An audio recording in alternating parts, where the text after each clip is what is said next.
Hello everyone, welcome back to How to Daily. Today, I am going to show you how to securely use AfterPay at Best Buy. AfterPay is a great way to split your payments into manageable installments, but it is important to use it safely and securely.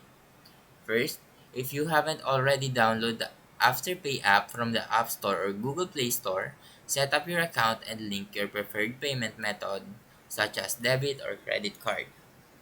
Next, open the AfterPay application and search for the Best Buy in the list of supported retailers.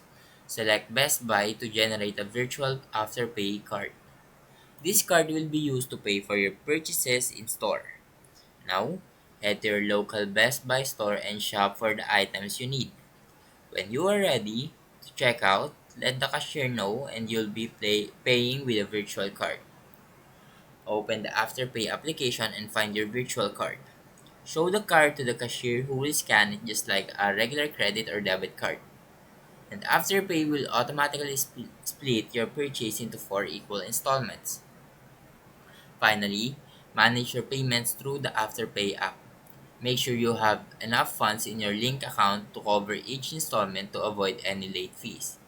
And that is how securely you, and that's how you securely use Afterpay at Best Buy. Now, if you found this video helpful, please leave a like and subscribe.